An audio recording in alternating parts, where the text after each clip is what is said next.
Well, good evening, everybody. Sorry for the slight technical issues, which we've now overcome, and thank you for your patience and bearing with us. I'm just going to introduce the evening, but first of all, I'd like to welcome you to the first event of this year's Edward Thomas Literary Festival, which we're able to bring to you thanks to money raised by National Lottery players. My name's Jeremy Mitchell. I'm the current chair of the Edward Thomas Fellowship, the co-organiser of the festival, and your host for this evening. Building on the success of last year's digital event, this year we'll see live speakers and audiences hosted at both Petersfield Museum, the home of the new Edward Thomas Study Centre, and Bedale School in Steep, as well as live streaming of most events to allow more people than ever to be part of the festival. This year's exciting programme brings together a truly diverse range of poets and writers who have been inspired by Thomas. We have 15 events taking place over the 7 days of the festival, bringing together some of the best names in contemporary poetry, including former poet laureate Sir Andrew Motion, and writing to celebrate the work of World War I poet Edward Thomas. Thomas and his family lived on the edge of Petersfield between 1906 and 1916, and he wrote his most important travel and nature books, including The South Country, The Icknield Way, and In Pursuit of Spring, whilst living there. For those of you who do not know Edward Thomas, I hope you will know much more about him and his work by the end of this evening. He was born in Lambeth, London, of Welsh parents in 1878 and died in the First World War on Easter Monday, 1917. In between times, he was married with 3 children. He was an author, a literary critic, and from the end of 1914, but perhaps much earlier, a poet, writing his 144 published poems in 2 years from December 1914 until his departure for France in early January 1917. During much of the time he was writing his poetry, the family lived in Steep, just outside Petersfield. So that's a snapshot of Edward Thomas. To help fill the gaps in our first session this evening, I am delighted to welcome Richard Emeny, past chair of the Edward Thomas Fellowship, and one of the most knowledgeable people I have met when it comes to Edward Thomas and his family, and Lucy Milner, great-granddaughter of the man himself, who are going to talk about the Edward Thomas they have come to know. This session will be recorded, and questions may be entered in the chat box as we go along, and we will answer as many as possible after Lucy and Richard have finished their conversation. Others we will try to answer afterwards. We will aim to finish at 8:25 or thereabouts for a 5-minute break before going over to Edna Longley for the next session. There's no need to disconnect as the link will continue for the evening. I hope everyone's familiar with Zoom, and if there are any technical problems, my colleague Ryan Watts, who's Petersfield Museum's learning officer and a co-organiser also of the festival, is here to help. Ryan, is there anything I've missed? No, I think you've done a good job, Jeremy. Just for anyone who's not Zoom savvy, when we talk about the chat function, when you move your mouse around on your screen, options should come up, and one of them should say chat. You click on that and a box will pop up, and you can just type away in that and press enter. I have got you all with your cameras off and muted. If someone is struggling with any technical issues and they want to ask a question and don't know how the chat works, you can also either unmute yourself at a convenient time or turn your camera on, and I will come and see what the problem is as well. But other than that, I think I shall hand it over to everyone's other capable hands. Thank you very much, Ryan. And Richard, Lucy, thank you. And over to you. Right, well, thank you. I first of all, I'd like to thank the staff of the museum, particularly Ryan and Lauren, who have been very helpful, particularly Ryan this evening when I was told I hadn't got a meeting at all. Thank you very much, all of you. Lucy and I did have a talk about this and what we should do. Last year we talked a little bit about Thomas. this year we thought we might at least start by showing or telling our separate individual views of Thomas. Lucy, obviously, as a member of the family, and me outside the family, and having probably quite different impressions as a result. Is that about right, Lucy? Do you think we're going along that line? Absolutely, yes. As a family member, it's a very different way of sort of looking at Edward. You know, I just inherited him, or just isn't the right word. I very proudly inherited him.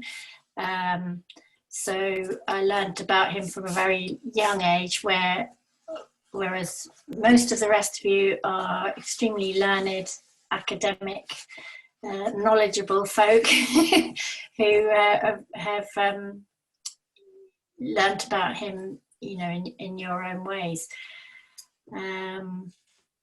Yes, so it's a very different approach to yours, Richard. Shall I shoot away? Yes, you shoot away, and then I can. Okay. Well, interrupt if you want, please. Yep. I suppose I see Thomas as a man of contrasts, which in a way we all are, but some of us more so than others, and I think Thomas was more so. I, at random really, took 3 views of him from very different sources. The first one is from Helen Thomas, his wife, and she wrote in a letter about the biography that John Moore wrote, which is the first real biography of Thomas, which was published in 1937. Helen had given Moore a lot of help in writing it, and open diaries and letters and all sorts, which no one had seen before. But when the biography was published, she wasn't happy with it at all. And in a letter to, I think it was Eleanor Fargen, she said that the problem was that Moore had not shown that Edward was, and I quote, all sorts of men. And I think this is a very perceptive, to me anyway, way of looking at Thomas. He was all sorts of men, as I say, a man of contrasts.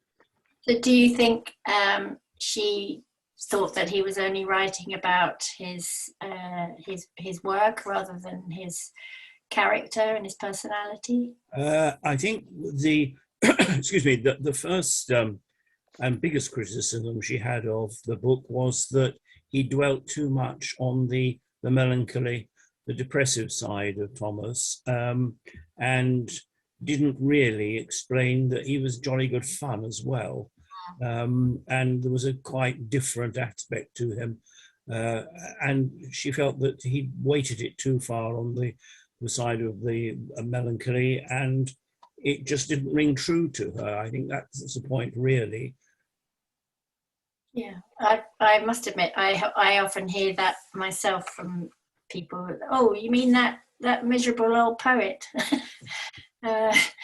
Which, you know, is one side of him now and again. Yeah. Yes, I mean, I think that's right. I can tell you something, another sort of thing which I searched my memory for. Many years ago, after a study day, I was talking to a lady who was present, who was a headmistress, distinguished headmistress of a girls' school. And I said, "Did you enjoy the day?" And she said, "It was okay." And I said, "You don't feel very sure?" And she said, "Well, see, the trouble is, I don't like Edward Thomas at all. Helen is the only person who counts. He was just a bit pathetic and limp and silly." And I said, "Well, what about his writing?" And she said, "Well, yeah, I suppose the poetry is all right. But really, Helen was the one that kept everything together, and she's the one of interest." I had heard similar sorts of views, but not expressed quite so pungently as she did at the time. Another sort of view of Thomas, which I certainly don't share. I have an enormous respect for Helen, who was an extraordinary and well, colour colourful woman in many ways, but I don't think Thomas was quite the sort of little boy lost, being looked after by Helen as a sort of quasi-mother that was suggested by that lady. That's in my mind, a bit of a slander. Sorry, you were saying? I was wondering whether she might have been, perhaps with her job, quite a feminist, and perhaps. I think yeah. This was a long time ago. I think she was probably an early feminist. Yes, you might say that. With a girls' school too, all sort of bringing them on. She might have been a bit of a Miss Jean Brodie. I don't know. But I mean, there is many other sides to Thomas. I'm not sure really that I ought to mention this one, but most of you will know the Norman Douglas reference to Thomas in his book of memoirs, Looking Back, which is only a couple of pages long, but it's a very apt and good description of the man, I think. He compares him, after talking about him generally, he compares him to another person he knew, and I think might well have known Thomas, so I've got no proof of that, called Philip Baines, who was an artist. And he really says that Thomas hadn't got quite the amount of red blood in his veins that Baines had, that Baines was more of a ebullient man, I suppose one would say. And he says there was a very raucous evening at the Chelsea Arts Club when Baines was about to go back to the trenches. By sheer chance, the club steward of the time had kept a diary, and he wrote this up that evening.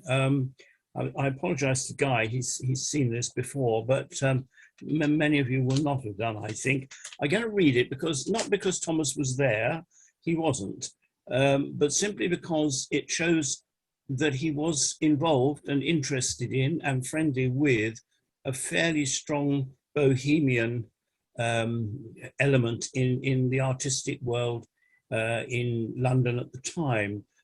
He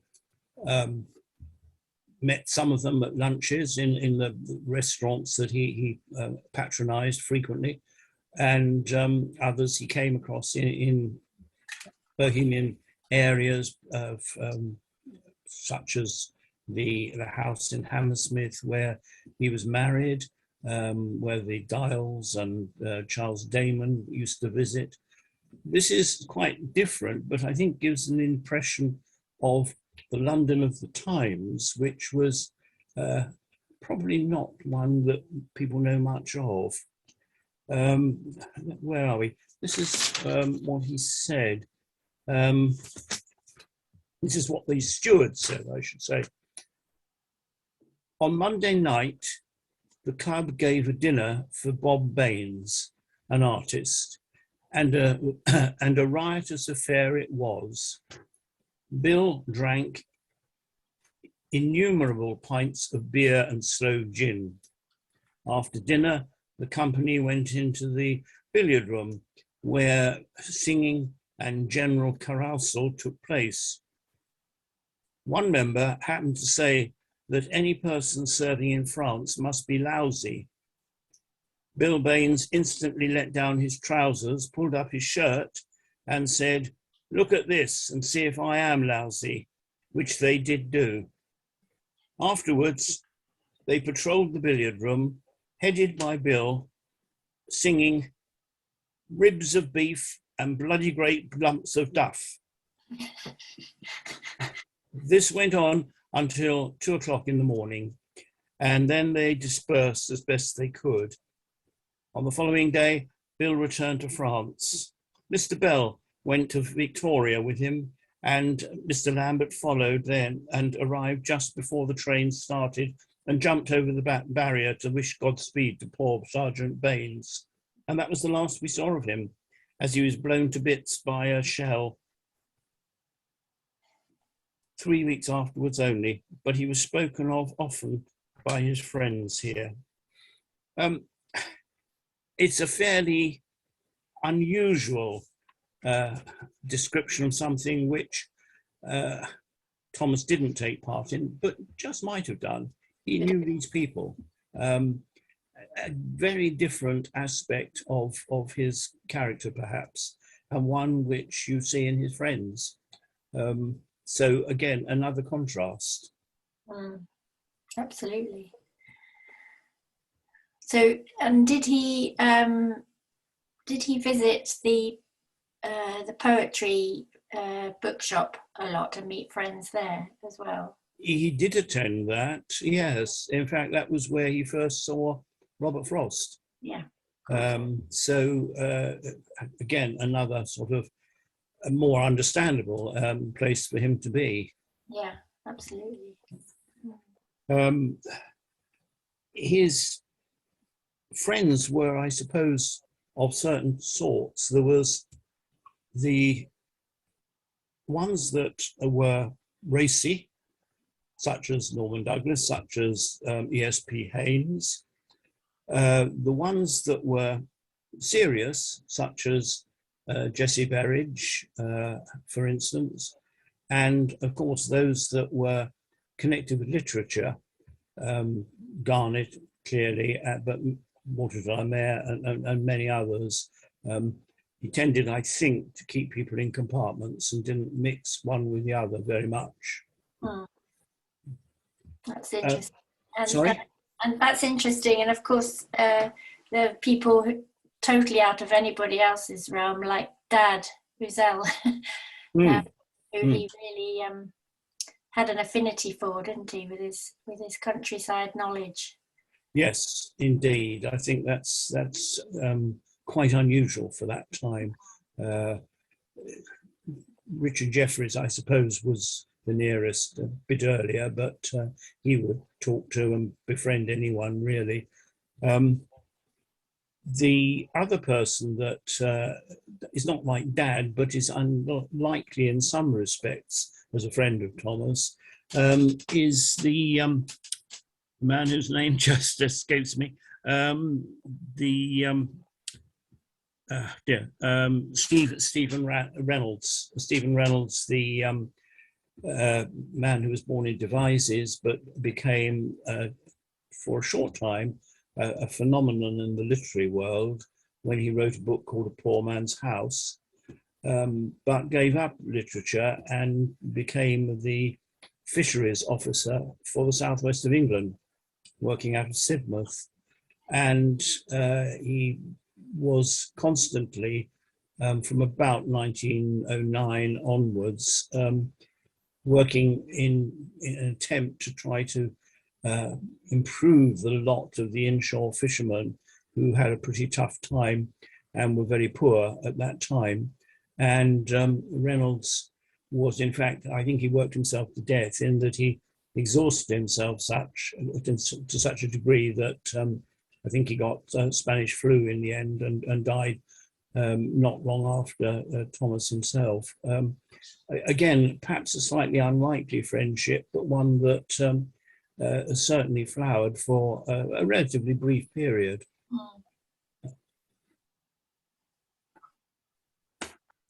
From the point of view of the family, do you see Thomas as a sort of man of different types, different sorts, or?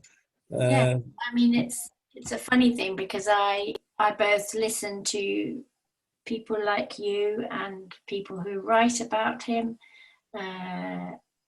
I hear people talking about him on walks and things, and then of course I know what the family tell me and sort of drifted down little snippets, and it's hard sometimes to sort of break the two up, but generally I find that he, particularly from my family, who I knew better because I lost Mervyn, was my grandfather. He died when I was only 2, I think, so I never knew him. And I knew Bronwyn a little bit, but my family was my great aunt was much closer to, and she was obviously deeply fond of him, of her father, and also had a great love for the countryside and her locale, you know, very much interested in very small details. I think she used to write to you, Richard, and she certainly wrote to my father. And I think those ways are very similar to Edward, you know, a love of nature and just things that were going on absolutely around them, not necessarily miles away, if you know what I mean.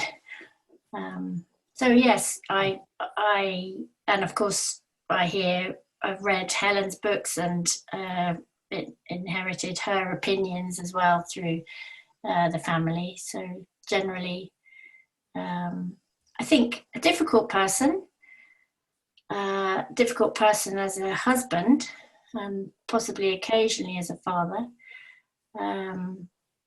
But I think I've inherited a few of his attributes and loves, not least, well, not poetry, sadly, but walking, lots of looking about. Nobody really in my family likes to walk with me because I never go fast. I'm always interested in that flower or that bird or that view and why is that like that, etc.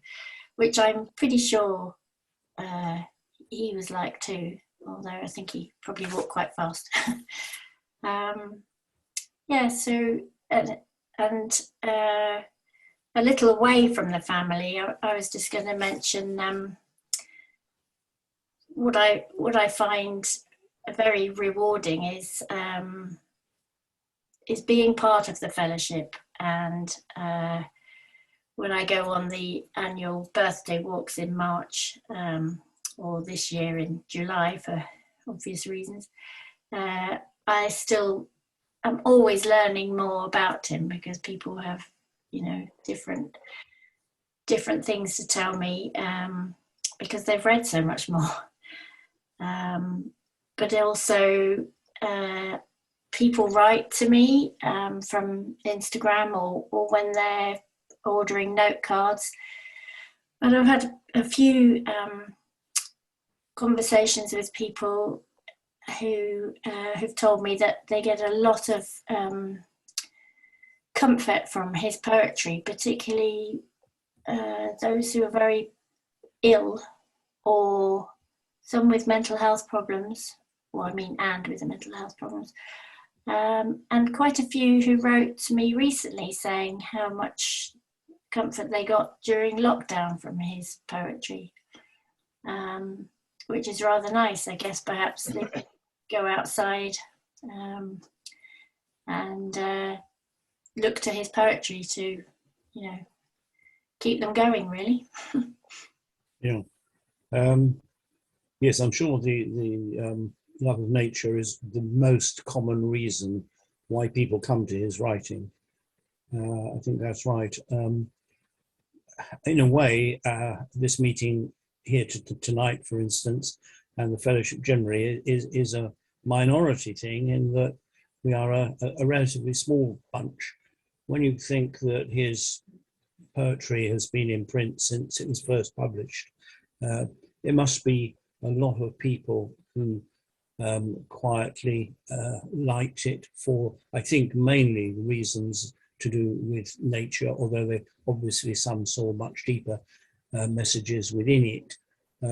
But nature and natural history, and these days with the sort of eco side, must be one of the main reasons why people read him, I think.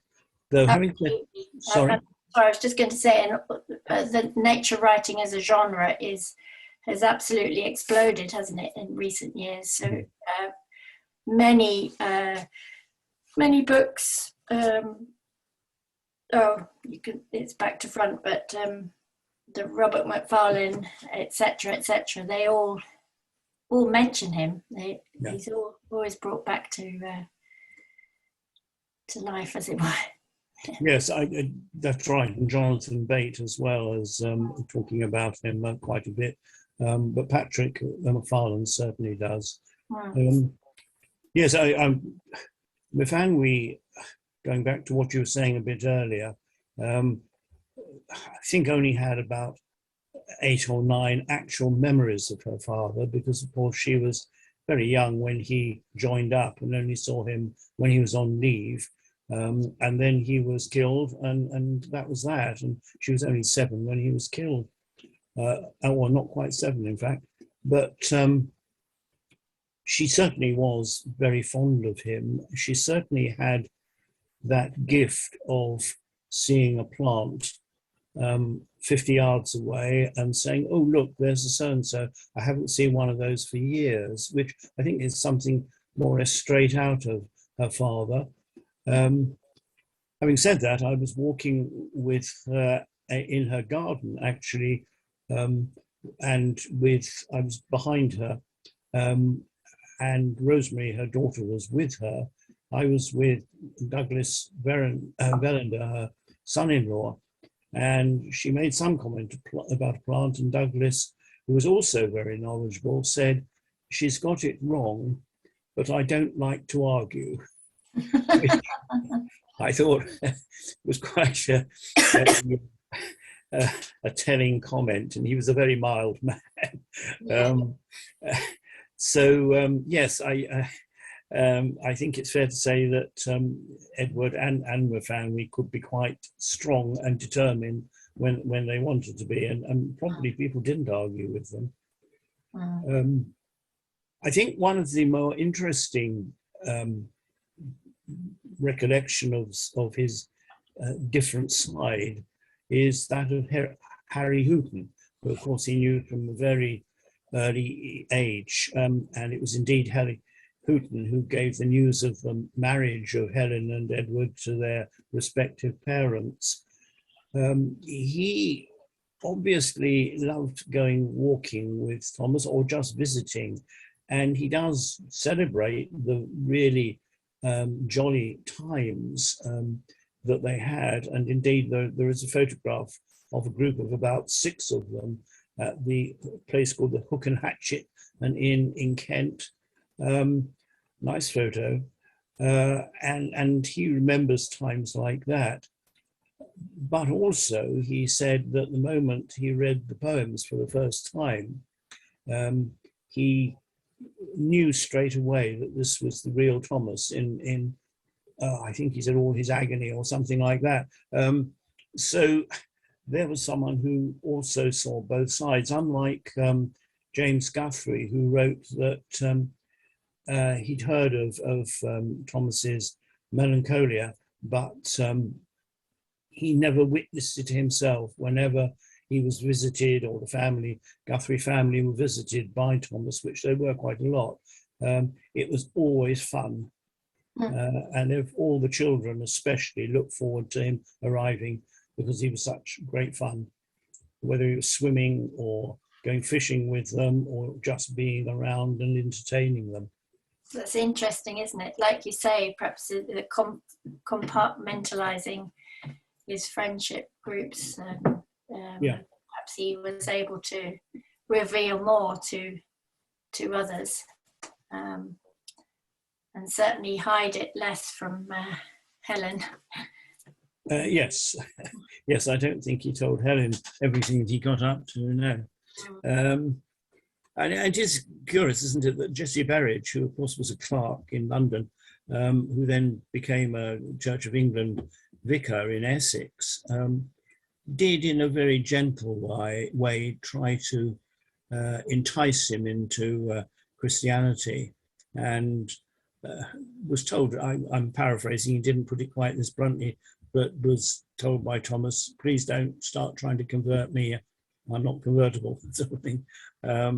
Not interested, which was another sort of way of making himself private, as he did when he compartmentalized his friendships. I think he, you could see part of him, but only one part.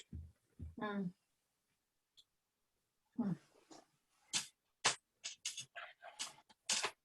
That's all quite fascinating, isn't it? I see Joyce, who's one of our viewers this evening, has discovered Edward Thomas through social media, through Robert McFarlane, and finding a poetry quite beautiful there. Richard, what brought you to Edward Thomas? Very boring, sitting in a classroom with an anthology of poetry when I was about 13 or 14, I guess. And I came across this man, Edward Thomas. There were just 2 poems by him in the anthology, the fairly obvious ones, Lights Out and Adlestrop. What got me, however, was not so much the poems, but the name Edward Thomas. There he was with Alfred Lord Tennyson, Percy Bysshe Shelley, Algernon, what's his name, and so on and so forth. And quite suddenly there was the man next door, as it were, Edward Thomas, anyone's friend, And then when I did read the poems again, I thought, well, he not only like the man next door in his name, but his poetry is written like the man next door might do it. That was a young boy's not quite understanding what Thomas was up to, of course, but you can see why it happened that way. And he stood out simply by being different as far as I was concerned. Whereas Sorry, Richard. No, you go ahead, please. I was just going to say, Lucy, you obviously, being in the family, but when did you find I'm going to say how great Edward Thomas was as a poet, and really start to appreciate him being more than just a grandfather, a great grandfather? Well, that's an interesting question. I mean, we lived in the Middle East when I was young, and my father worked for BP, and I think I'm right in saying this, Richard, it was about the 70s when he became involved himself and started to attend fellowship events, etc.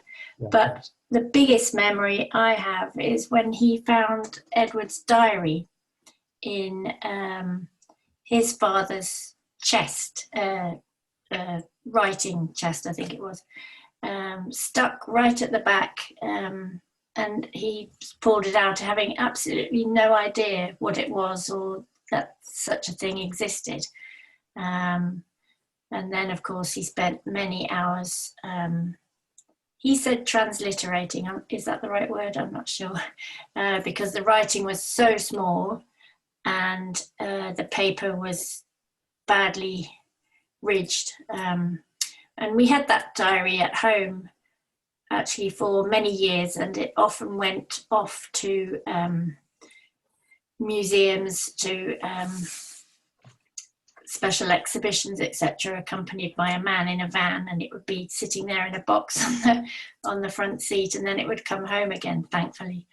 But I just remember being in absolute awe of seeing that. And then as I grew older, then and then was away at school, and I've written it here actually, my English teacher, I think we must have talked about Adlestrop, and I sort of put up my hand and said who he was, and I remember his jaw dropping, and I had to talk to him afterwards. And actually the same thing happened to my daughter with her English teacher, years and years later. And it's a rather lovely thing. And I was able to give him a little cutting of Old Man, and he was overjoyed. But that's how it started for me from that tangible item, the diary, which is no longer with the family. It's now, I think, in Cardiff, Richard, No, or it's Gloucester, in the National Library of Wales. Wales. Yeah. Yeah. For Actually, safekeeping. Yeah. yes. It was interesting what you said about it moving you, because and being something tangible, because your mother asked me to take it to Aberystwyth. Aberystwyth being just about the most impossible place in the world for her to get to from East Suffolk. And I had it for about a month before I managed to get it there. And during that period, I gave a talk to a sixth form of a school, boarding school, where, as it happened, I didn't know this before I spoke, but as it happened, quite a number of the sixth formers were the sons of servicemen in Afghanistan. And indeed, one of them had recently lost their father, being killed. And I showed them the diary, and amongst other things, and I was actually very moved myself, almost to tears, by their reaction. I mean, there they were, sort of a mixture of rugby playing men and hockey playing girls, and they were completely overwhelmed by it. And they were saying things like, "You mean this is the real thing? This is it?" And I read one or two things out of it, and it hit them very hard. And I met one or two of them afterwards, and they said they would always remember that. Yeah, that's rather lovely. Yeah, right. And it's just the fact that it was so small, no bigger than that, really. Tiny thing. Tucked in his pocket, and found with him. Yeah. And I think that we're finding and we're seeing that that's not a unique experience when people come into contact with Edward Thomas's work, and perhaps something tangible like that, you know, it is something that's real. And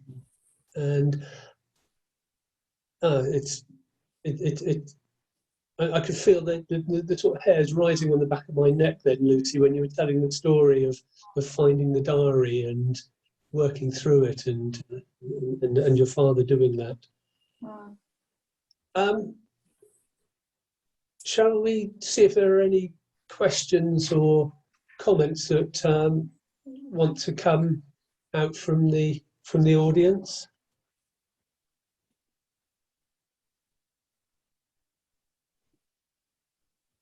And you can either you can unmute and switch your video back on if you would like to ask a direct question.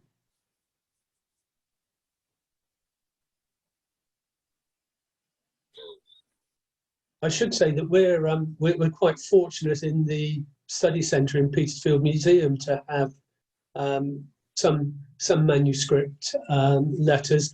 And we've got quite a few as well from the family, from Mivanwi and from Helen, that Richard will know them far better than I.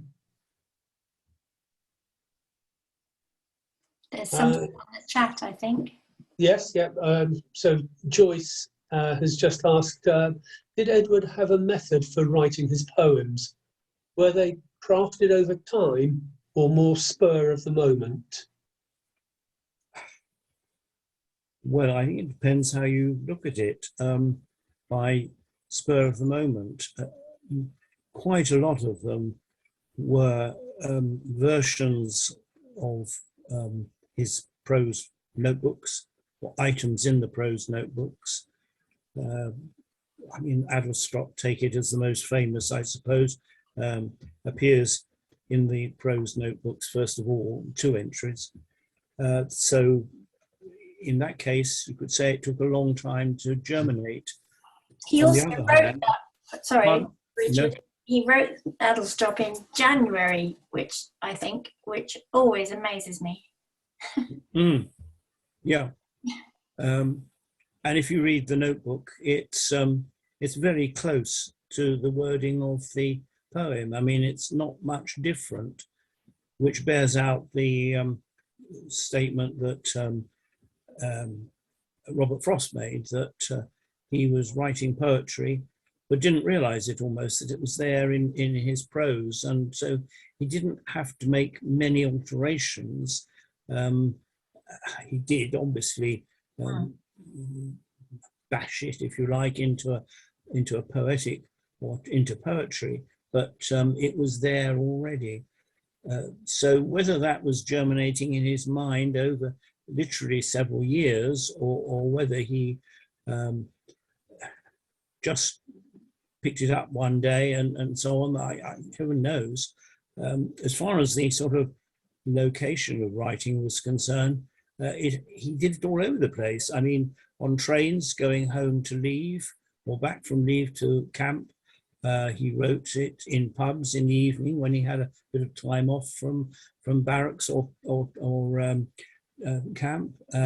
He wrote in the what was not called the naffy then, I think, but the equivalent of the naffy, when he literally, to make sure no one knew he was writing poetry, he wrote it down as prose, but later divided the lines up so that it read then as poetry.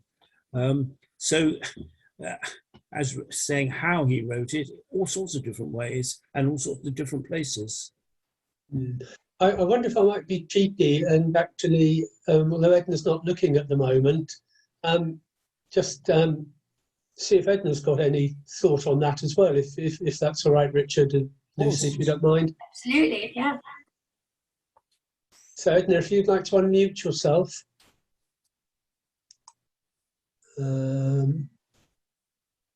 Unless Ryan can unmute. No, that's it.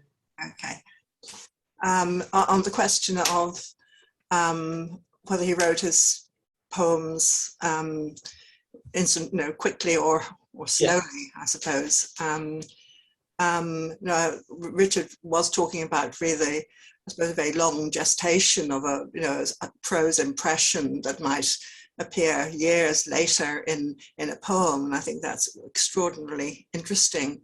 But he did write a lot of poems in the 2 years when he was writing poetry. So it seems to me as if it after all that long gestation, the actual poems came quite rapidly, and I think that's interesting too. And he didn't, I think, tinker too much. I mean, the drafts are fascinating, but I think he, as it were, finished a poem fairly quickly, made corrections and alterations fairly quickly. There's a fascinating exercise book that came up in auction in June 2018 at Bonhams and is now in the National Library of Wales.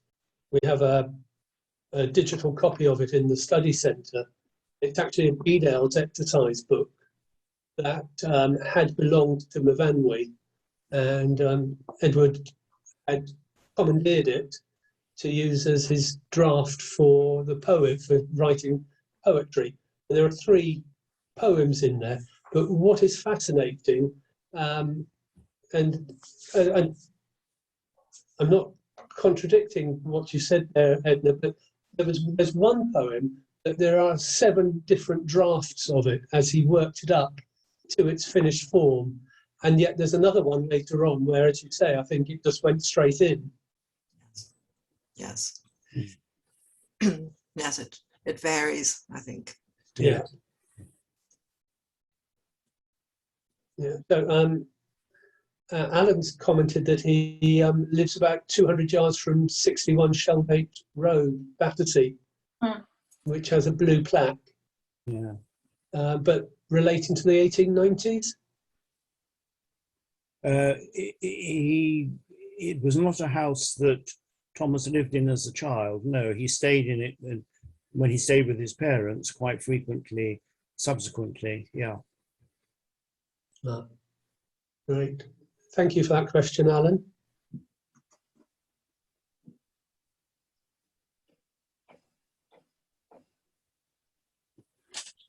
So one question that we might finish with, which is come from Ryan. So it's we often get asked, who is Edward Thomas? And Ryan says that he got to appreciate him through Under Storm's Wing. So individually, one at a time, which way would you, or how would you recommend encouraging people to get to know Edward Thomas? Maybe we'll start with Edna, go to Richard, and then come to you, Lucy. I would perhaps just mention how I first encountered Edward Thomas. It was in perhaps my first year at Trinity College, Dublin, doing English, and a remarkable lecturer we had then recited, "If I should ever by chance grow rich, I'd buy Codham, Cockridden and Childerditch, roses, pergo and Lapwater." So it was the sound, it was the music, the names, the rhythm, and that was my epiphany with regard to Edward Thomas. So I suppose I would want people simply to read the poems, read them aloud, perhaps. Yeah. Richard? Yes, I think, well, I mentioned how I first came across him at school, and I think subsequently, just as with Edna, it was the sound of the names, especially in that poem, well, in many of the household poems. He arranged them so beautifully, and it just hit one. The other thing that interested me when I read Helen's book and got me more interested in the man was this sort of interesting dichotomy between almost a Victorian with the Victorian standards of his father and of James Ashcroft Noble in terms of the family. The family was incredibly important to him, and he did everything he could. And as Lucy was saying to me this afternoon, he often felt guilty for not being able to do enough for his family. It was of incredible importance, the idea of family at that time. And indeed, Noble had invited Oscar Wilde to the school where his children were at in Liverpool.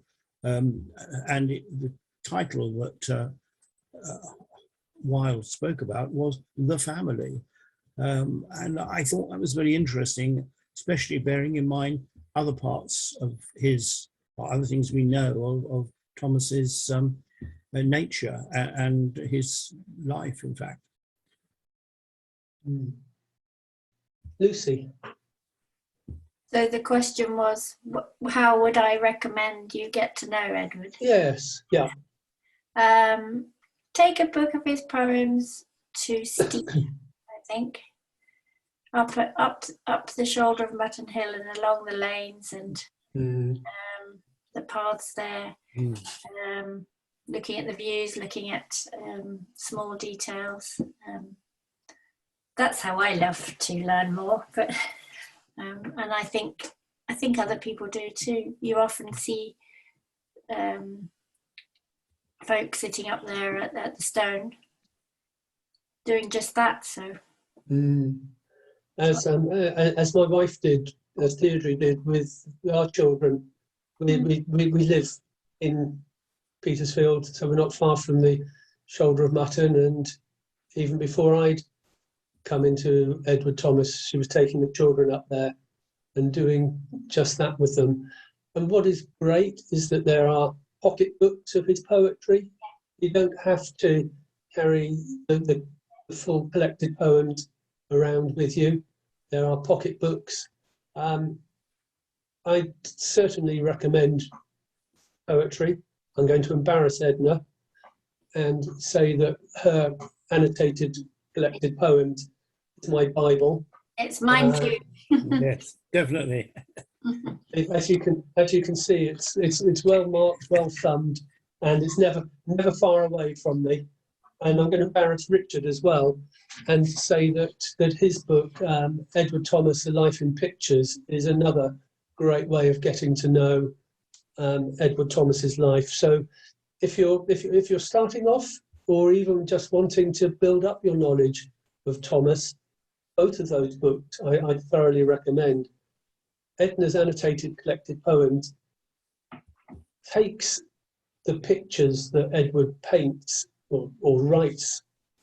He's a very visual writer, I find. So he is painting a picture with his words, and Edna puts them into context and into location, and it just means so much more. And Richard does that throughout with his book, bringing in the pictures and so on. So I hope I haven't embarrassed you unduly. All I wanted to do was to put a context of his writing, really, of the times that he lived. But can I add to what you were saying, that as far as a recommendation to anyone is concerned, take the poetry or any of the prose books, particularly the latter ones, on holiday with you, and you won't be disappointed. And if you want to, if you're not far from Petersfield or visiting Petersfield and want to have a look at the different books and get a feel of one you might like, we have copies of all of them in the study centre in our collection. I wasn't deliberately going to do a plug for that, but I thought I would. It's an amazing resource. We're very grateful to the Fellowship for allowing us to have that at the Petersfield Museum. I've got two hats there, as you can probably tell. We're now about 8:30. We started a bit later, so we're going to finish a bit later. I'd like to thank everybody for their questions and comments.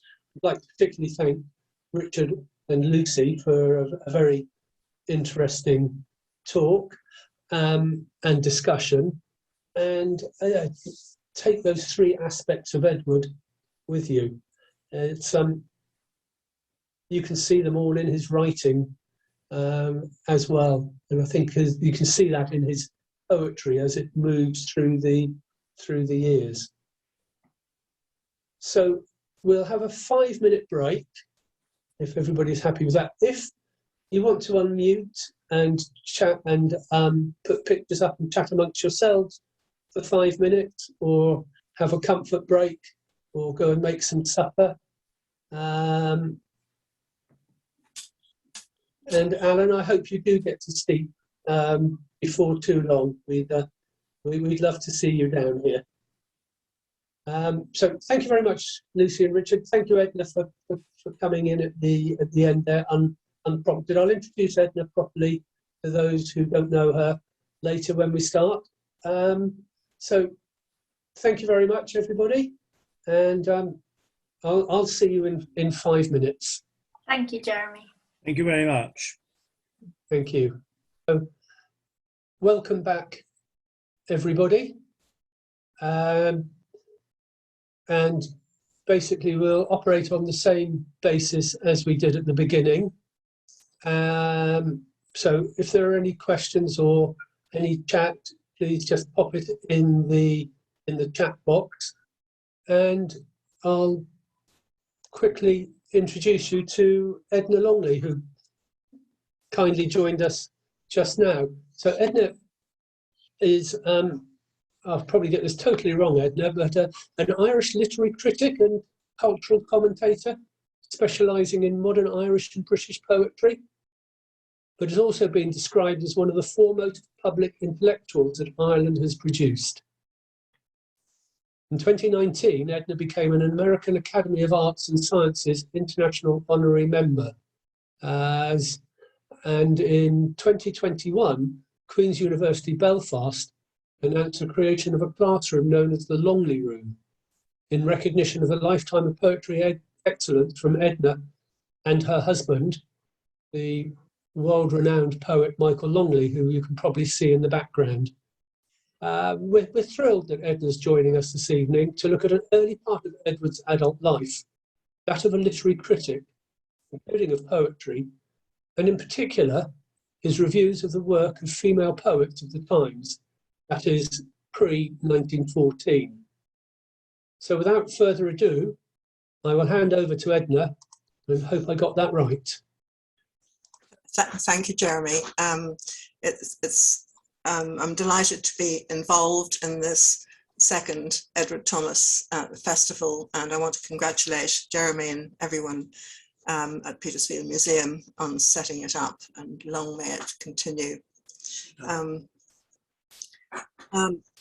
I should say that this, which will be more of a mini lecture, that derives from my work editing Edward Thomas's selected writings on poetry, and this is for the Oxford University Press edition of his selected prose. That's the reason why I'm so interested in Thomas as a critic of poetry. Well, Edward Thomas is known first as a poet, second as the author of what he called country books and other prose. He's little known as a critic, or specifically as a poetry critic. Yet from 1900 to 1914, criticism, chiefly reviewing, formed the bulk of Thomas's output as a writer. We think of Edward Thomas as a prose writer who became a poet, but he was also something perhaps even more miraculous, a critic who became a poet. Thomas earned his living, at times precariously, by writing books and reviews. He was a literary journalist, a freelance writer, a man of letters, when such a career was still possible. The later 19th century and early 20th century can be termed the moment of peak print, as I call it, peak print. It was a boom time for writing and reading, for publishers and journals, for literary support systems. To quote the cultural historian Philip Waller, the late Victorian period ushered in an unprecedented phenomenon, a mass reading public. Waller also calls it the first, or perhaps the only, mass literary age. This was, for instance, the era when Every Man's Library, a significant name, Every Man's Library, was established. Thomas wrote introductions for several volumes. Another mark of peak print is that Thomas mainly reviewed for two daily newspapers, the Daily Chronicle and the Morning Post. The Chronicle had a daily literary page, a fact that should shame newspapers today, as should the widespread reviewing of poetry. And when Thomas began to review poetry regularly for the Chronicle, he didn't only review new collections. As with Every Man's Library, peak print generated a demand for reprints, editions, and books about older poets. So we find Thomas writing about Blake or Shelley as often as he wrote about Yeats. In effect, he was given an unusual opportunity to think intensively about tradition and new talent. Yet it wasn't just poetry that Thomas reviewed for newspapers and for weekly or monthly journals. He also specialized in country books and covered a wide range of further genres. But the proportion of his poetry reviews grew over the years. By 1914, he was reviewing little else. It's customary to regret Thomas's labours in the literary marketplace, his anxiety either about getting work or meeting deadlines, the effect on his original writing and on his mental state, that melancholia or depression, which has been mentioned.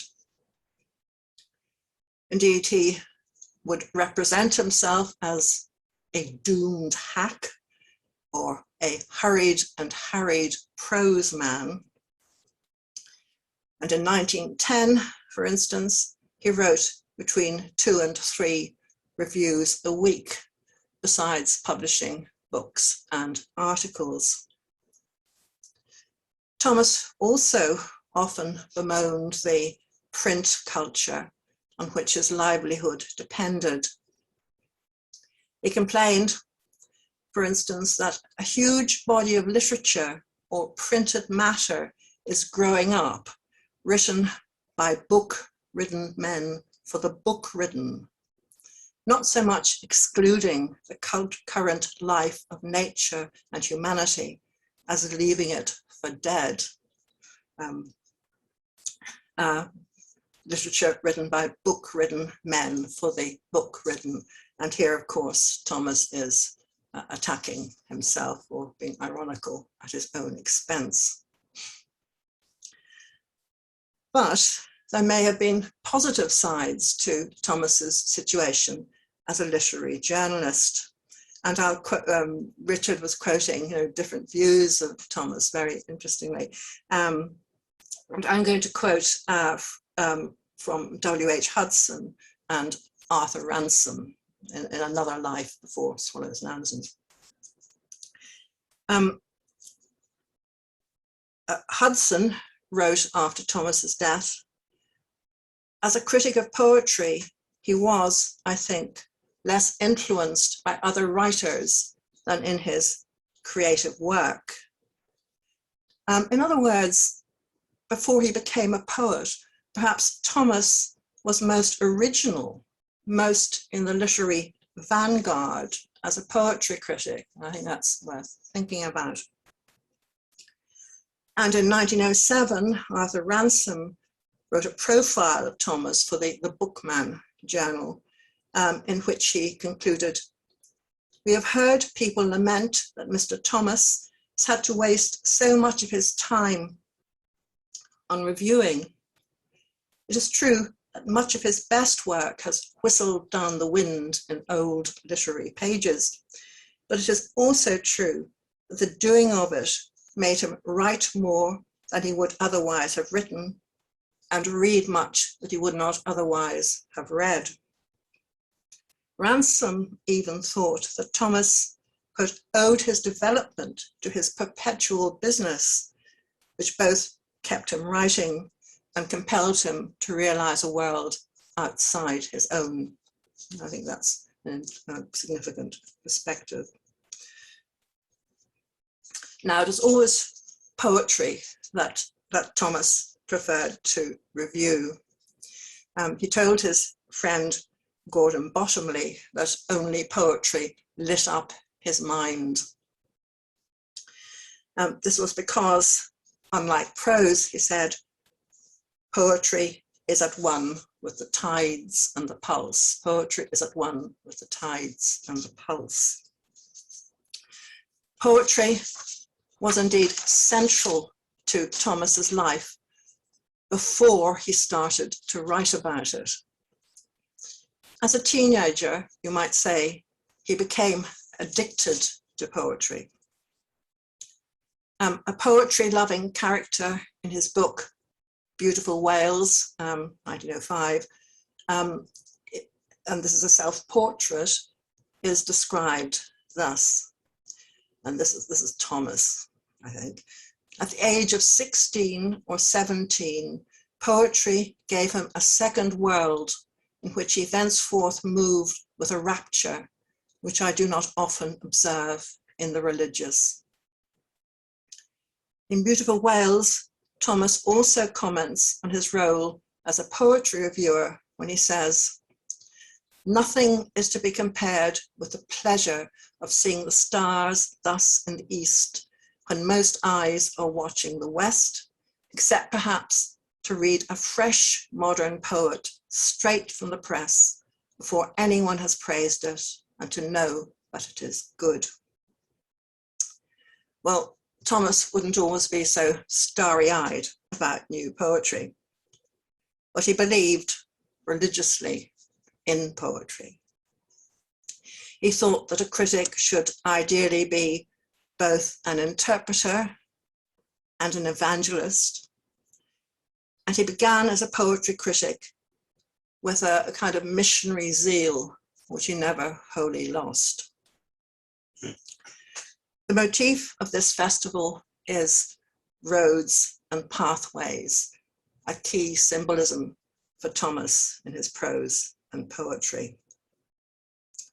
Reviewing new poetry in 1902, he wrote, "We make no pretense of being able to create imaginatively the poet of the next age from material in the books before us. We seem, nevertheless, to see in the best of them the beginnings of a path farther into the unknown, a path farther into the unknown." Of course, one unknown factor here is that Thomas himself would be on that path. He would be a poet of the next age. Perhaps for that reason, we might call Edward Thomas a poet critic before the event of his poetry. We are obviously interested in how Thomas's poetry criticism anticipates his own poems, but it's also the case that poet critics may be unusually sensitive to changing poetic times.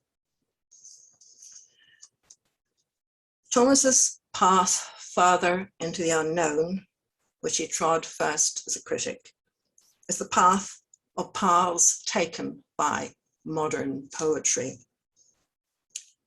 We tend to read the advent of modern poetry forward from certain dates, the beginning of European war in 1914, or T.S. Eliot publishing The Wasteland in 1922. The years 1900 to 1914, Thomas's years as a poetry critic can be obscured. In fact, to see those years through the lens of his criticism is, I think, to reset historical perspectives, to realize the full complexity of English language poetry in the early 20th century. There was no year zero for modern poetry. Thomas also reviewed poetry translated from other languages and from the classics, but he was responding to new poetry during a period of unprecedented poetic flux across the English-speaking world. Some 19th century modes had become fossilized, others were evolving.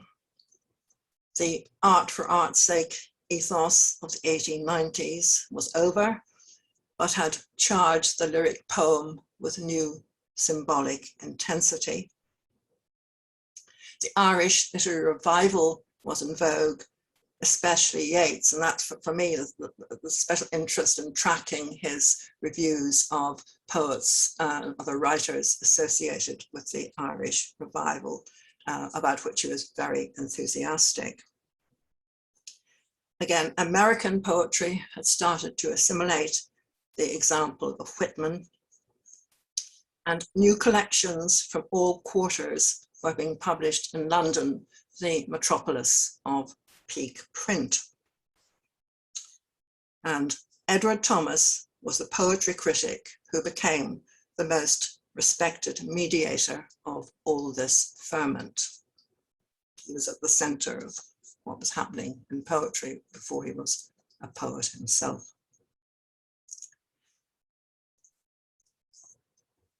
As I've already suggested, there are perhaps two intertwined reasons why Thomas's poetry criticism matters.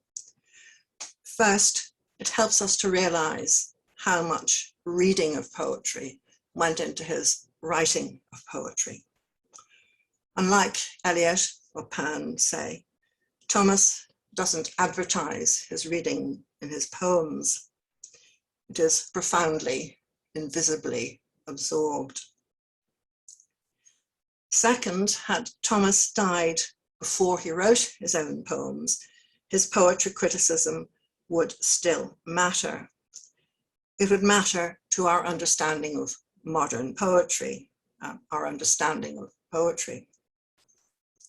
Next Saturday in this festival, there will be a transatlantic discussion with the Robert Frost Society about the literary relationship between Frost and Thomas, a relationship hugely important to the continuing path of modern poetry.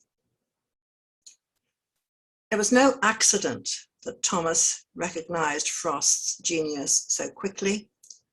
No accident that he was able to write such perceptive and influential reviews of Frost's North of Boston. No accident that Frost helped him to discover his own powers as a poet.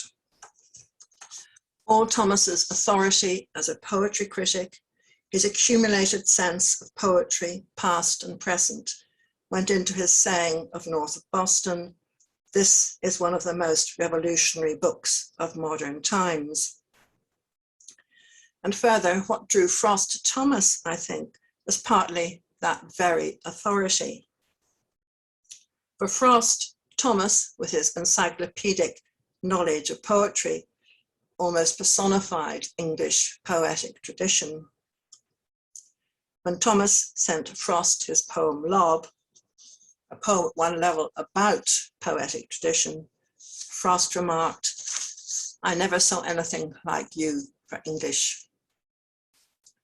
Conversely, what partly drew Thomas to Frost was the foreignness of his language and landscape.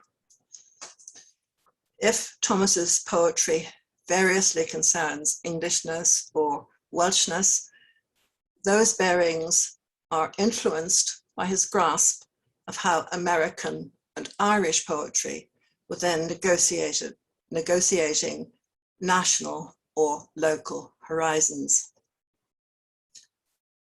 In that same review of North of Boston, Thomas implies his critical track record when he says of Frost's collection, "The meter avoids not only the old-fashioned pomp and sweetness, but the later fashion also of discord and fuss." Thomas's phrase, "old-fashioned pomp and sweetness," alludes to versifiers who have never got over Tennyson. We came across a lot of those. His phrase, "discord and fuss," alludes to the early poetry of Ezra Pound, which he had reviewed. Both Thomas's support for Frost and his differences with Pound, and Frost shared those differences, indicate that as a poetry critic, Thomas was centrally involved with Anglo-American aesthetic arguments that remain alive in the 21st century. Now, there are many ways in which that involvement might be illustrated. There are many paths through Thomas's poetry criticism. For instance, we might track his interest in speech and poetry, his prescient reviews of Yeats, his mentoring of new poets, such as the so-called tramp poet, W.H. Davies.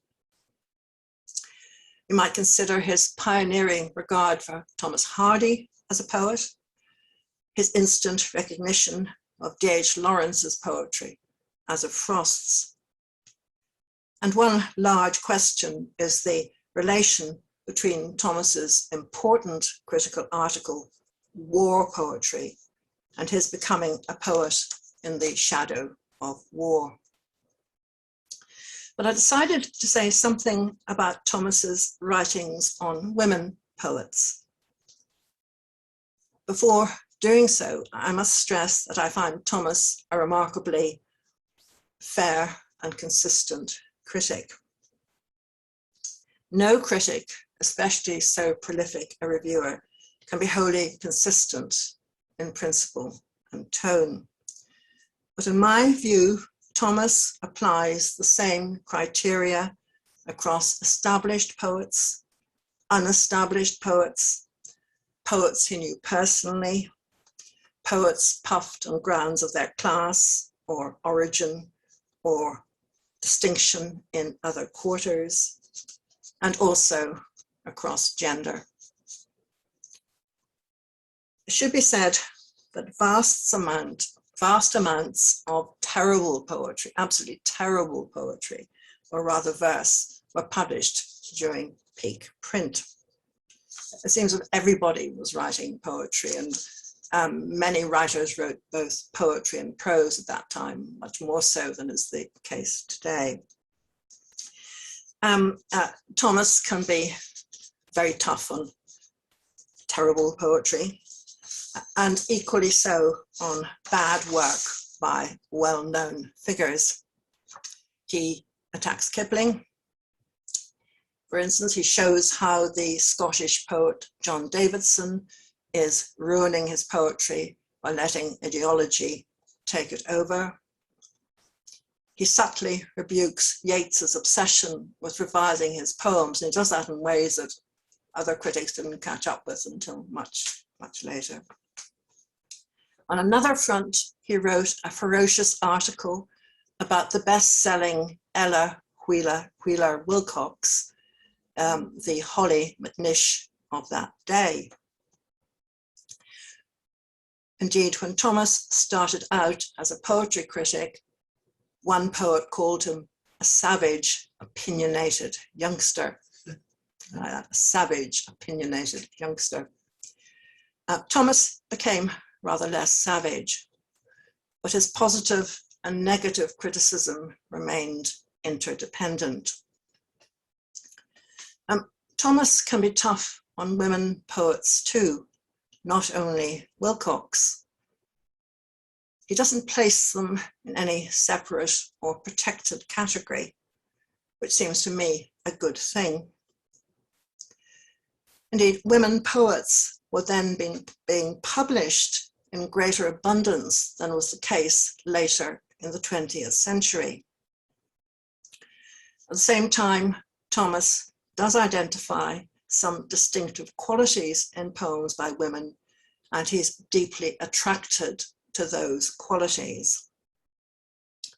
And thus he usually highlights the poet's determination to be themselves. He praises Christina Rossetti for being content to do what she alone could do. And he says of Mary Coleridge, could she have been less precisely true to herself, she might have made a quicker, a wider, and more transient appeal. Besides reviews, Thomas published 3 books about poetry, a book on Swinburne, a book on Keats, and a book with an awful title, which he didn't choose, that is, Feminine Influence on the Poets, Feminine Influence on the Poets. This book includes a chapter on women poets up to the beginning of the 19th century. In Feminine Influence, Thomas advances 2 general propositions about women poets, which I would single out. First, he associates folk songs and ballads with women's voices. His own poetry took very important inspiration from folk song. And he says, could English poetry have been founded earlier upon the native ballad instead of upon conceited, ceremonious, and exotic work, it would not have spent 2 centuries in an almost exclusively masculine world. Second, Thomas regrets that women poets have tended to imitate poetry by men. He says, far too often they have written as if they were only an inferior kind of man. He especially values women poets who resist masculine models and other templates. Thus, he commends Alice Meynell for not being a comfortable, accommodating poet who inspires everyone at once with the remark, I have often felt like that, or I should like to have said that. Thomas is extremely interested in a still more unaccommodating poet, Emily Bronte, a poet who breaks all kinds of rules. He writes of Bronte, her poems have an immediate passionateness which the finest poems lose before they reach their ultimate fineness. This is the advantage of her rough edges, uncertain rhythms, poor rhymes, and careless or hackneyed vocabulary, which he says are no more than a curtain hung between us and her life, torn through again and again. Thomas also has a particular feeling for two women poets already mentioned, poets who had to contend with male poets, even in their own names, Mary Coleridge and Christina Rossetti. Coleridge, the great grandniece of Samuel Taylor, published her poems under a pseudonym. But as Thomas sees it, Rossetti cleverly bypassed any problem with her dominating, that's his adjective, her dominating brother, Dante Gabriel. Perhaps controversially, he thinks that Elizabeth Barrett Browning had made the mistake of competing too obviously with male poets, whereas Christina Rossetti competed with no man. He considers Rossetti the greatest woman among our poets, the greatest woman among our poets. In the poetry of both Mary Coleridge and Christina Rossetti, Thomas seems drawn to an elusive inwardness, something hidden, out of reach. He calls Coleridge's poems complex, shadowy, baffling, intimate. He notices in her moods and the objects of moods of a far from obvious kind, which go deep with their brief truth, yet suffused with lights from we know not where. And he depicts Rossetti as creating, quote, the unearthly essences, echoes, or reflections of earthly tragedy. And in some respects, his writings on Coleridge and Rossetti anticipate later feminist approaches to their poetry. And Thomas also praises their distinctive formal qualities. Coleridge, he thinks, is one of the few contemporary writers of sonnets who, quote, persuade the form to accept the thought. And as for Rossetti's style, he says, by a simple vocabulary, remarkably frugal of adjectives, and by lucid rhythms, she produces many different effects, always of equal firmness and fragility. I like firmness and fragility. You might find that in Thomas. But in all these critical observations I've quoted, we may, or you may, detect links with Thomas's own poetry. I do think these women poets had an effect on it. And just to come to more specific links, I wonder whether his poem, The Other, remembers Coleridge's psychodrama, The Other Side of the Mirror, a poem which has attracted a great deal of feminist investigation. And Thomas's essay on Rossetti ends with an image for her poetry, which he attaches to his own lyric. And that is the image of a wind-tossed tree. I think Ryan is going to show this on the screen, because I'm going to read the end of Thomas's essay on Rossetti, and then the last two quatrains of his poem, Aspens. For hers was an instrument having the power to make out of little words and common things, including a discontent with this earth and life, which is not too deep for tears or words and goes not to Lethe, a music more enduring, perhaps not less monotonous or more really sorrowful than that of a larch tree sighing in the wind. And the last two quatrains of Aspens. And it would be the same were no house near. Over all sorts of weather, men and times, aspens must shake their leaves, and men may hear, but need not listen more than to my rhymes. Whatever wind blows, while they and I have leaves, we cannot other than an aspen be, that ceaselessly, unreasonably grieves, or so men think who like a different tree. As Aspens and Lob too indicate, Thomas's poetry criticism is not quite invisible in his poetry. It does sometimes surface. It can also have a more overt role, that is, in a poem's self-commentary. Some poems comment on their own aesthetic workings in ways that concentrate his critical ideas, and there are distillations of his criticism in his poems as well as his poems.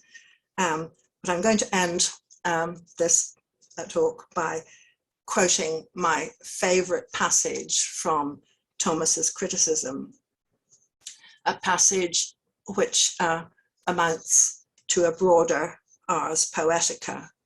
And this Ars Poetica was written 3 years before Thomas wrote his first poems. Whatever be the subject, the poem must not depend for its main effect on anything outside itself except the humanity of the reader.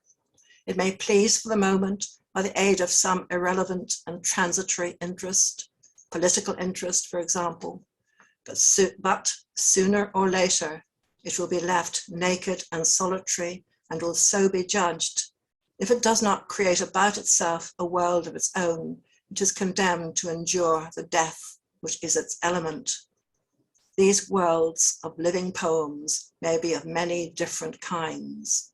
Anything, however small, may make a poem. Nothing, however great, is certain to. Concentration, intensity of mood, is the one necessary condition in the poet and in the poem.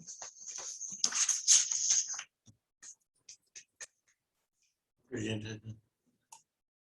Very, very good.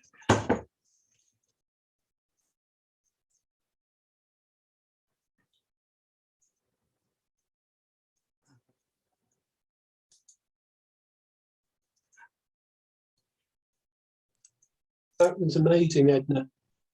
Thank you. Thank you so much. I'm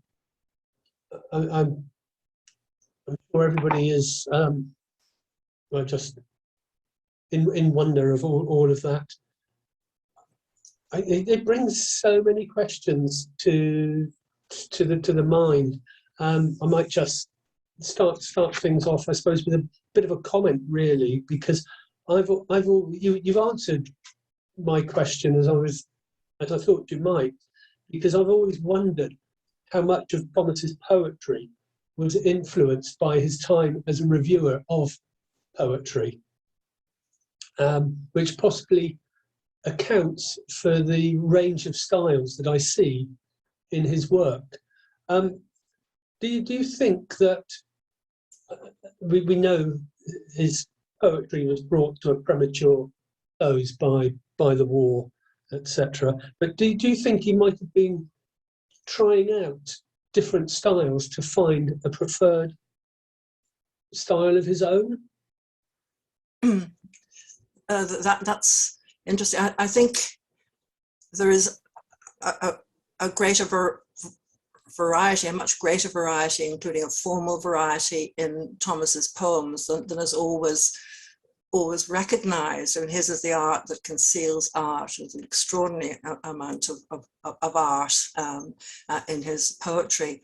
But I suppose you might say Thomas's poetry had a late beginning and a premature end, you know, and I do feel, as I do with other war poets, that there was a deadline, you know, I don't know, an awful pun in that, but a sense that they had to write quickly, intensely, intensively.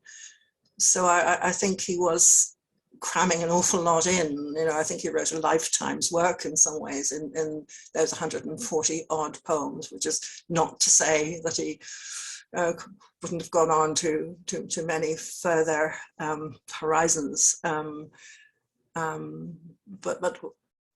do get the impression of a great concentration. He concentrates his prose, he concentrates his criticism, you know, into those poems. There's so much comes together in them, and all with this that sense that time might be running out for him.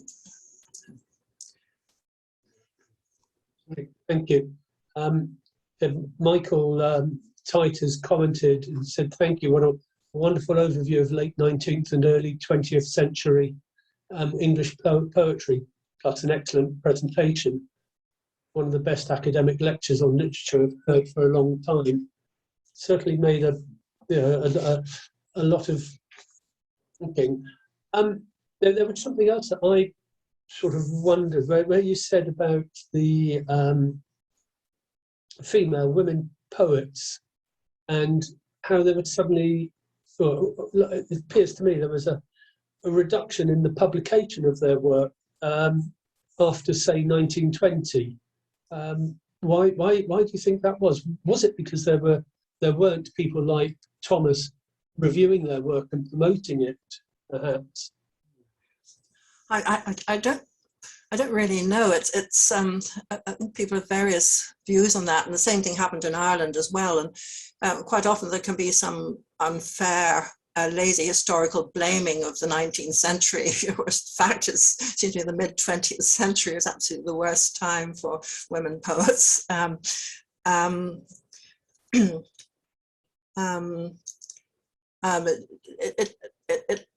There is one view that you know, what's called modernism is not a term I like myself and don't particularly like to apply it to poetry, but there is a view that modernism could be quite hostile to work by women. I can't remember whether it was maybe James Joyce, of all people, who said that the Wasteland had put an end to poetry by ladies, you know, or for ladies. So that there was there could be, you know, some kind of prejudice against women poets, indeed some inferior kind of male poet, you know. But a lot would, I suppose, depend on the whole wider literary context and on publishing and on reviewing, indeed. And I don't know so much about that, but certainly it really, the years I've been reading Thomas's reviews, it is striking how high the proportion of women poets is. By no means all of them much good, but it certainly is a difference from the later 20th century. Thank you, Edna. I'm going to be bold, and I'm going to invite people to switch on their videos, and if there are any burning questions or comments that people would like to make, I'm sure Edna would welcome them. So please feel free to chip in. Don't let me hog everything. So, Richard, have you got something you would like to ask? A question, yes, and I did enjoy that very much indeed.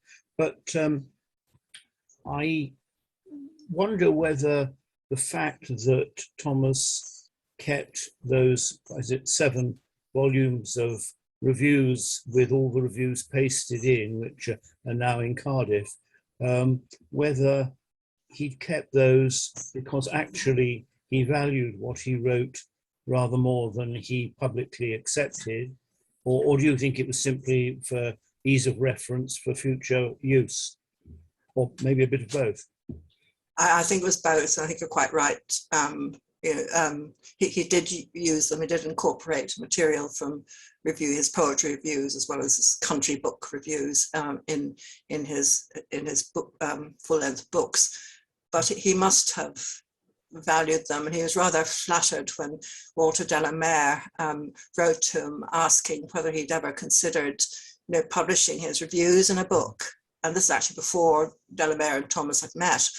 I don't know whether de la Mare was trying to ingratiate himself, but nonetheless, Thomas was certainly, I think, pleased by that. And towards the end, just as the war started, obviously this whole literary marketplace dried up, so it was also less possible to live by literary journalism in a year or two in the way that Thomas was doing before the war. So at this point, he's mainly writing for monthly journals and also for an important poetry magazine, virtually the first significant British poetry magazine, Poetry and Drama, and the Poetry Bookshop was mentioned earlier, and Harold Munro was the editor of Poetry and Drama, and Thomas was basically the lead critic for the first time for this early niche poetry magazine. And you can see there how he always took his criticism seriously, I think, but we can see there a kind of apotheosis of however brief, of Thomas's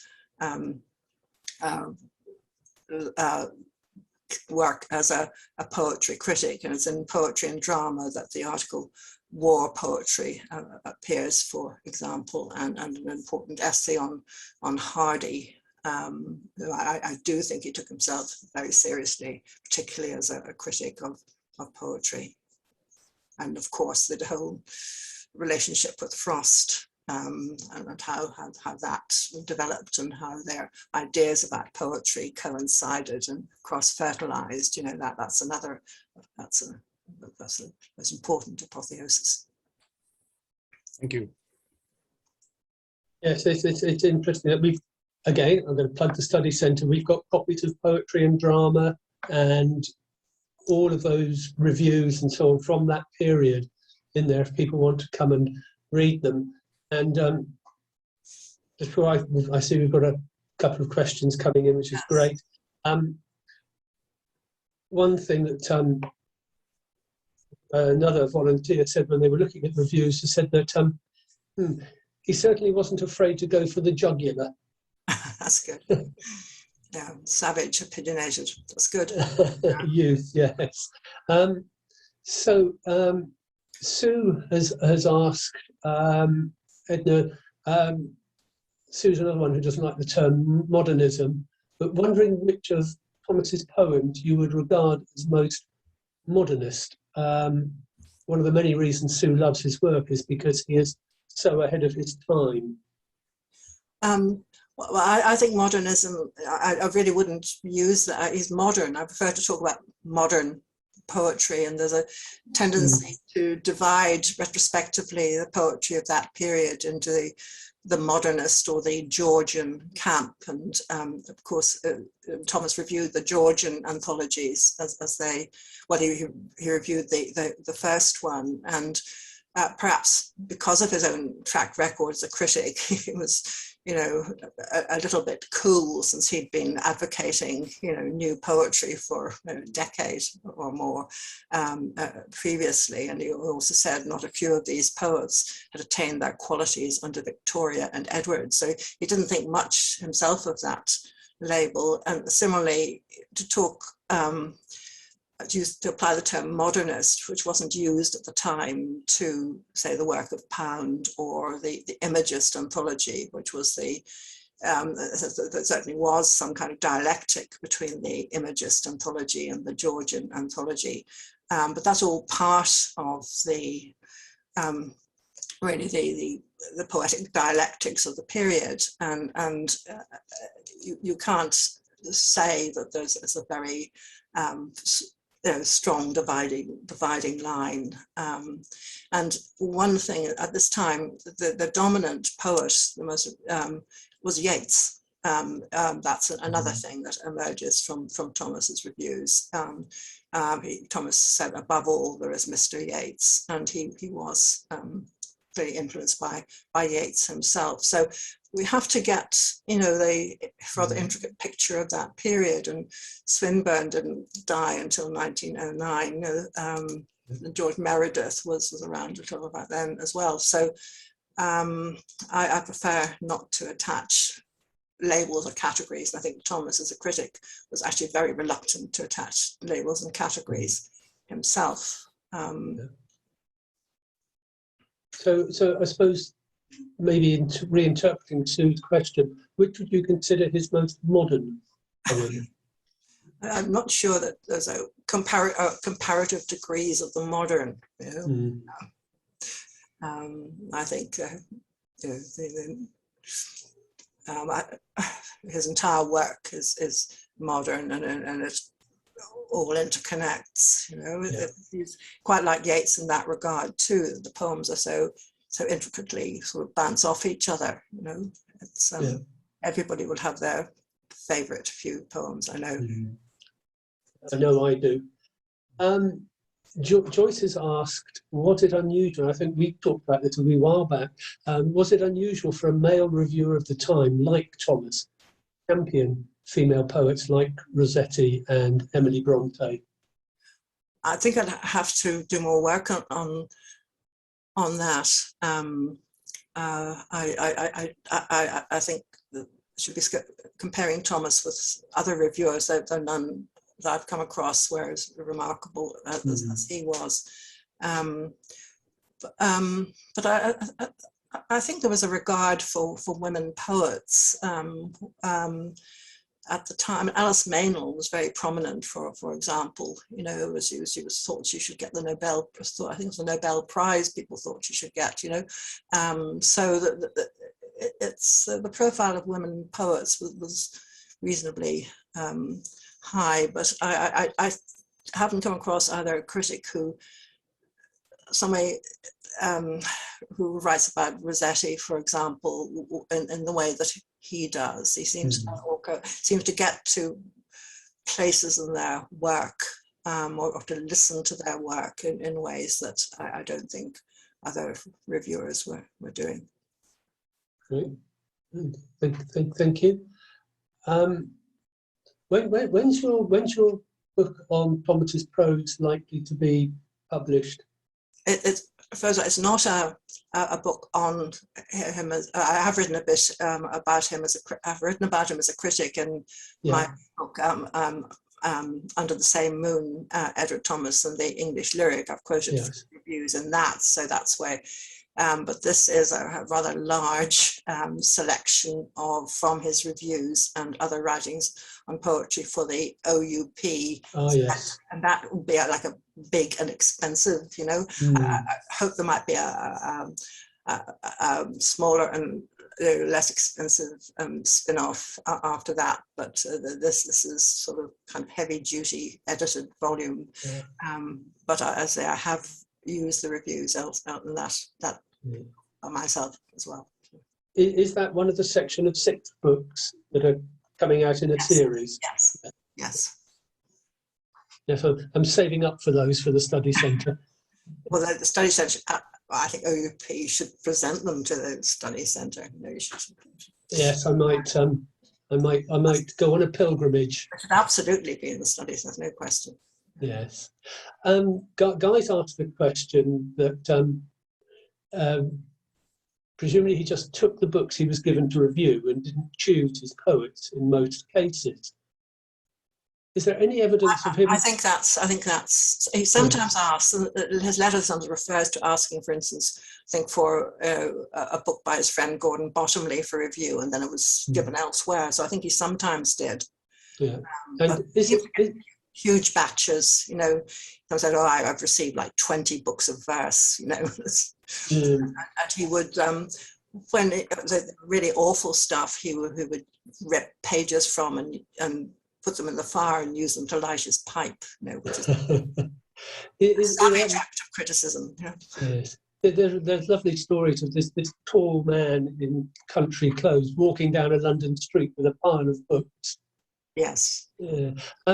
Is there any evidence of him ever refusing to review anyone other than tearing the books up and using as pipe lighters? Oh gosh, I have to think about that.